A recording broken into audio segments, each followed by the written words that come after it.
Every soldier knew the terrors of the trenches. Lice, mud, corpses piled like sandbags. But at the Somme, there was another horror, stalking in the dark, the black dog. I was 19 when I first heard the whispers.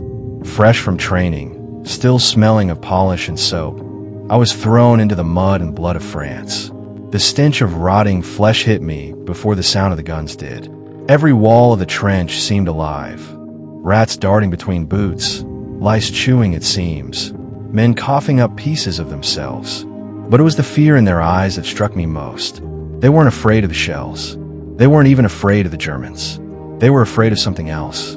The older soldiers spoke about it in hushed tones, as if naming it too loud might call it forth.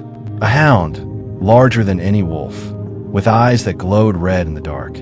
They said it moved between the trenches, feeding off the dead, waiting for the living. And when it chose a man, he wouldn't last the night. At first, I thought it was just trench talk, superstition. Every battlefield had its legends. But then came that night. It was quiet, eerily quiet, the kind of silence that makes your heart pound louder than the shells. We were on watch, rifles ready, bayonets fixed, when Private Callahan froze beside me. His face went pale as chalk. "Do you see that?" he whispered. I followed his trembling hand.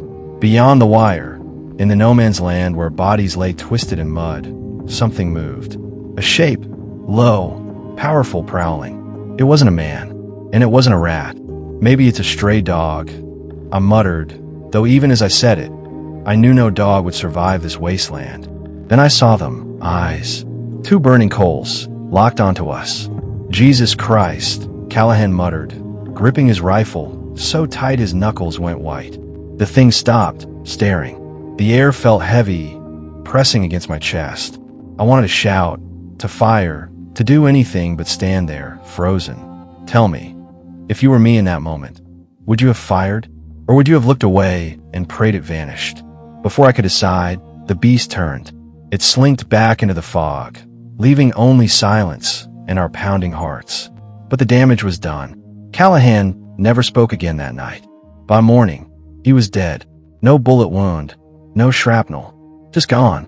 His face twisted in terror, eyes wide open as if he'd seen hell itself. The men said the dog had chosen him.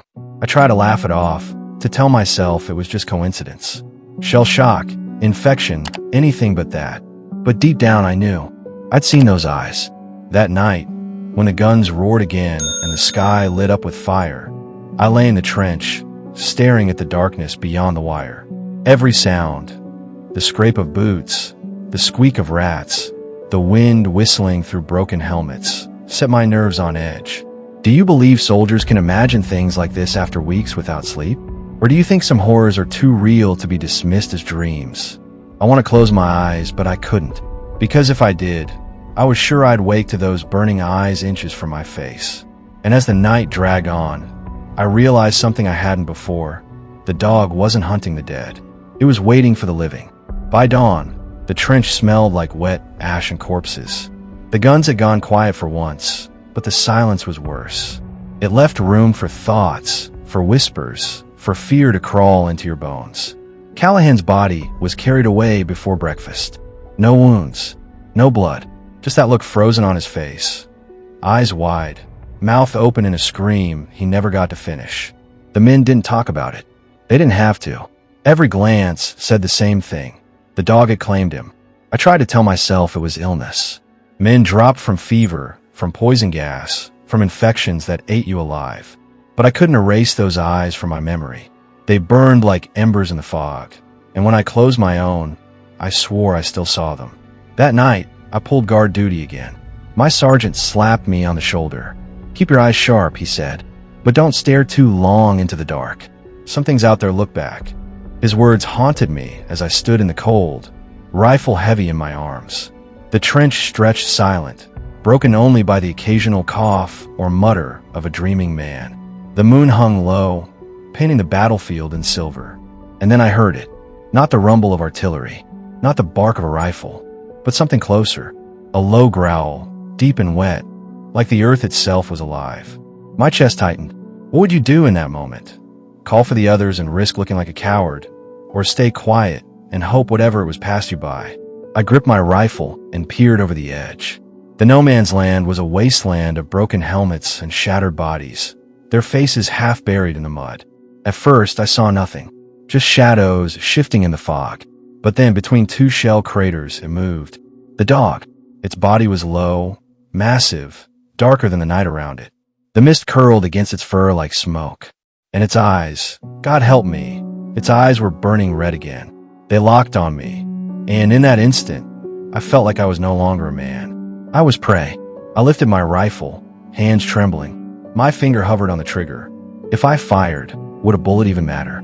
The dog tilted its head, like it knew what I was thinking. Then, without a sound, it started toward me, step by step, slow, deliberate. My breath caught. My legs wanted to run, but where could I go? Behind me was the trench. Ahead was no man's land. Nowhere was safe. If you were in my boots, would you fire? Or would you close your eyes and pray to God that it was only a nightmare? I blinked, and it was gone. No sound, no trace, just fog and silence.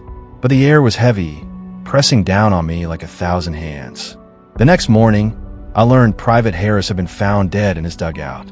No wounds, no cause, just fear carved into his face. That made two. By then, the whispers were everywhere. Some said the dog was a spirit, born from the millions of dead buried in the mud. Others swore it was a demon, drawn to the slaughter like a vulture. And some said it was a curse, that anyone who saw it was already marked. What do you believe? Can a battlefield, soaked in so much blood, give birth to something beyond reason? Or was the dog just another enemy in a war already full of them? That night, I didn't sleep. I sat with my back to the trench wall, rifle clutched in my hands, waiting for those burning eyes to return. And though the dog never came, I swear I could hear it, padding through the fog, breathing behind me, always behind me. By the third week, the black dog wasn't just a whisper. It was a shadow that lived among us. Men jumped at every sound, every shift of fog. A cough in the night could spark panic. A scrape of boots might send someone clutching their bayonet.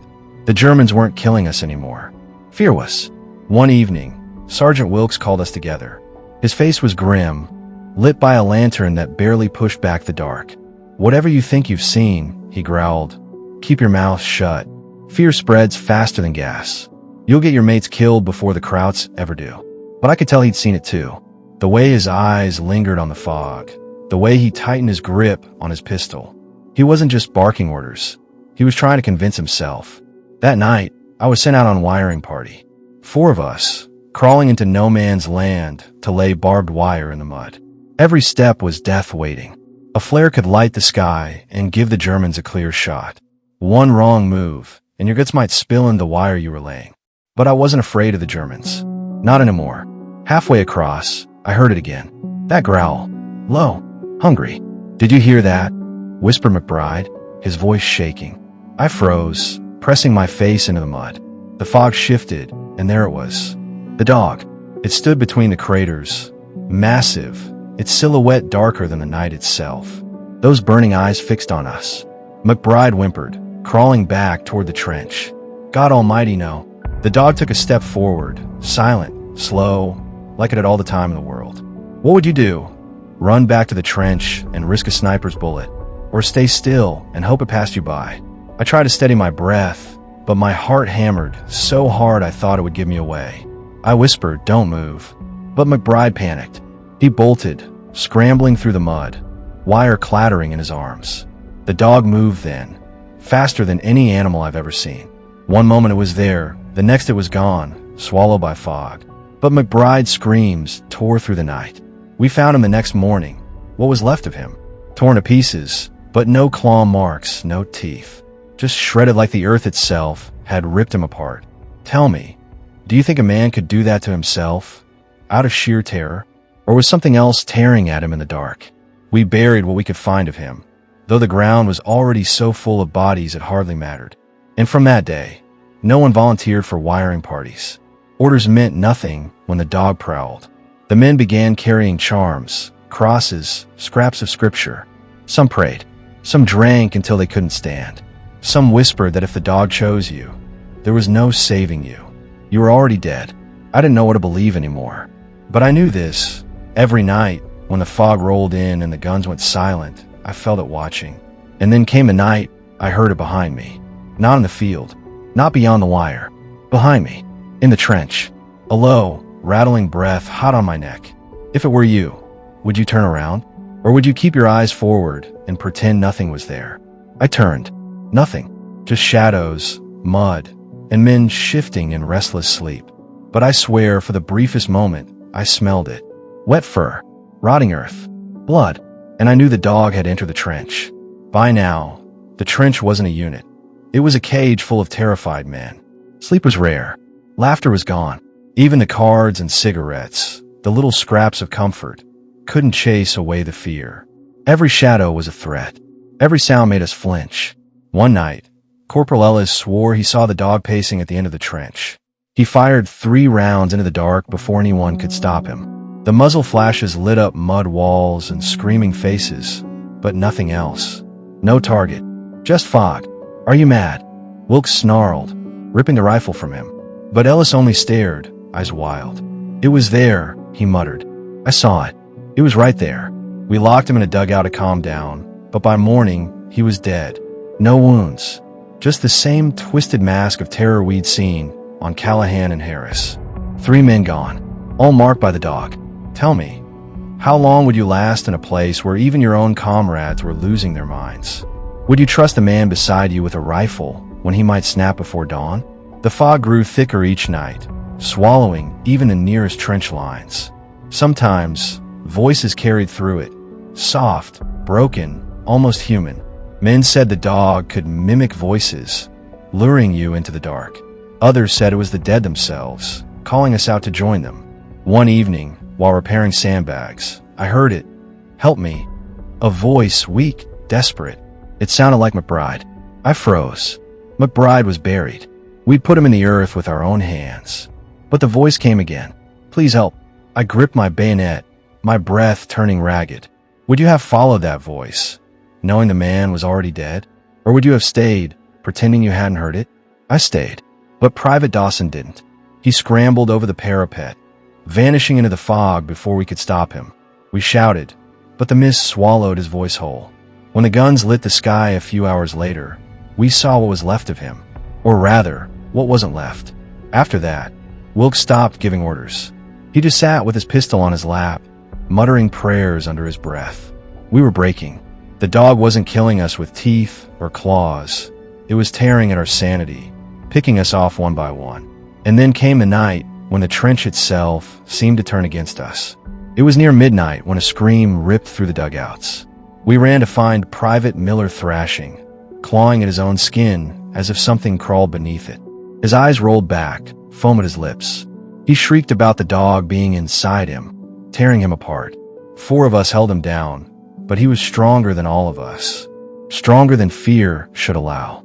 We gagged him with a rag, tied his arms, and prayed for dawn. But by first light, Miller was cold, his body limp, his face frozen in that same rictus of terror. 4. Every death was another warning. You couldn't fight the dog. You couldn't outrun it. You could only wait for it to choose you. That night, I tried to write a letter home, but my hands shook too much. What did I even say? Mother, there's a phantom hound stalking us, feeding on our fear. If I die, don't blame the Germans, blame the dark. Would you believe a letter like that if it reached you? Or would you dismiss it as a soldier's madness, a story spun out of sleepless nights? I tore it up. Better she never knew. But even as I burned the scraps, I felt the dog watching me. Not from no man's land, not from the fog, from the trench, from behind me. And when I turned, the eyes were there, red, burning, waiting. By the 5th week, the Somme was no longer a battlefield. It was a graveyard we lived inside. The trench stank of blood, sweat, and fear. Men muttered to themselves in the dark, clutching charms, muttering prayers, waiting for the dog to take them next. I tried to keep count of the dead, but after Ellis, Dawson, Miller, and the others, numbers meant nothing. Each death was the same. No wounds, no bullets, just terror carved into their faces. It wasn't the Germans thinning our ranks anymore. It was the dog. One night, the shelling stopped. The silence pressed so hard it felt like the air itself was holding its breath. I sat in the dugout, rifle across my knees, staring at the dirt wall. Every crack, every drip of water sounded louder than cannon fire. Then I heard again, the breathing. Behind me. I turned. The dog stood in the dugout, its shoulders filling the space, its eyes burning brighter than any flare. Its fur was blacker than the night, swallowing the lantern light. Its growl shook the boards, rattling my teeth in my skull. My rifle slipped from my hands. My body locked. I wanted to scream, to pray, to run, but I was stone. The dog lowered its head, its eyes boring into mine, and for the first time I understood. It wasn't hunting us. It was claiming us. It leaned closer, hot breath on my face, and I swear I heard it whisper. Not a growl, not a bark. Words. You're already dead. Tell me, if you heard those words in the dark, would you believe them? Or would you fight for every breath, even knowing you'd already lost? I don't remember pulling the trigger. I don't remember firing. But the next thing I knew, the dugout was filled with smoke, my rifle was empty, and the dog was gone. Only scorch marks remained on the wall, as if fire had licked the earth itself. The others found me at dawn, trembling, my ears ringing from the shots. What happened? They asked. I couldn't answer. How do you explain to men who've already given up that the thing they fear most stood inches from your face? They shipped me out weeks later, half mad, shell-shocked, shaking at every sound. They said it was nerves, exhaustion, the strain of war. But I know what I saw, and sometimes, at night, I still hear it. A growl in the dark, a breath on my neck, those burning eyes behind me. Do you think the dog was born from the war, a beast summoned by death itself? Or has it always been there, waiting in the shadows, stalking battlefields long before the song, and long after? Maybe one day, when war comes again, the dog will rise from the smoke and the mud, hunting new prey. Maybe it never left. And if you ever find yourself alone in the dark, and you feel hot breath on your neck, don't turn around, because some things are better left unseen.